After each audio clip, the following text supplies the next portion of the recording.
ಹೇ ಉದಯ, ನಾನು ಇತ್ತೀಚೆಗೆ ಆಲ್ಗರಿದಮ್ಗಳ ಬಗ್ಗೆ ಸಾಕಷ್ಟು ಕೇಳುತ್ತಿದ್ದೇನೆ.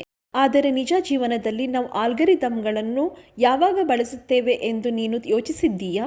ನನಗೆ ಗೊತ್ತಿಲ್ಲ ನಾವು ಅದನ್ನು ಯಾವಾಗ ಬಳಸುತ್ತೇವೆ. ಸ್ವಲ್ಪ ಯೋಚಿಸು. ನಿನ್ನ ಹಲ್ಲುಗಳನ್ನು ಬ್ರಷ್ ಮಾಡುವಾಗ ನೀನು ನಿರ್ದಿಷ್ಟ ಕ್ರಮಗಳನ್ನು ಉಪಯೋಗಿಸ್ತೀಯ ಅಲ್ಲವೇ?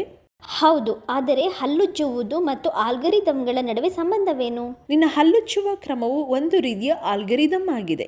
ನಿನ್ನ ಎಲ್ಲ ಹಲ್ಲುಗಳನ್ನು ಸರಿಯಾಗಿ ಸ್ವಚ್ಛಗೊಳಿಸುತ್ತದೆ ಎಂದು ಖಚಿತಪಡಿಸುತ್ತದೆ. ದಿನನಿತ್ಯದ ಜೀವನದಲ್ಲಿ ಆಲ್ಗರಿದಮ್ಗಳನ್ನು ಹೇಗೆ ಅನುಸರಿಸುತ್ತೇವೆ ಎಂಬುದನ್ನು ನಾನು ಈಗ ಅರ್ಥ ಮಾಡಿಕೊಂಡಿದ್ದೇನೆ.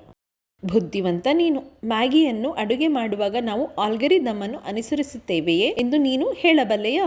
ಹೌದು, ಮ್ಯಾಗಿಯನ್ನು ಮಾಡುವುದು ಸಹ ಆಲ್ಗರಿದಮ್ನಿಂದ ಆಗಿದೆ. ನಿನಗೀಗ ಅರ್ಥವಾಗಿದೆ ಉದಯ್. ಆದರೆ ಮಾಯಾ, ಪ್ರತಿಯೊಬ್ಬರು ಮ್ಯಾಗಿಯನ್ನು ಬೇರೆ ಬೇರೆ ರೀತಿಯಲ್ಲಿ ಮಾಡುತ್ತಾರೆ. ಅದರಿಂದ ಮ್ಯಾಗಿ ಮಾಡುವ ಸೂಚನೆಗಳು ಬೇರೆಯಾಗುವುದಿಲ್ಲವೇ? ಹಾಗಾದರೆ ಈ ಎಲ್ಲ ಸೂಚನೆಗಳು ಆಲ್ಗರಿದಮ್ ಆಗಿದೆಯೇ? ಹೌದು, ಇವೆಲ್ಲ ಆಲ್ಗರಿದಮ್ಗಳು.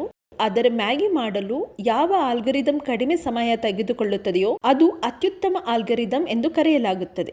ಆಲ್ಗರಿದಮ್ಗಳು ಕೇವಲ ಹಲ್ಲುಜ್ಜುವುದಕ್ಕೆ ಮಾತ್ರವಲ್ಲ, ಆನ್ಲೈನ್ ಆಟಗಳು, ಶಾಪಿಂಗ್ ವೆಬ್ಸೈಟ್ಗಳು ಮತ್ತು ಸಾಮಾಜಿಕ ಮಾಧ್ಯಮ, ಈ ಎಲ್ಲ ವಿಷಯಗಳನ್ನು ಆಲ್ಗರಿದಮ್ಗಳಿಂದ ತಯಾರಿಸಲಾಗುತ್ತದೆ.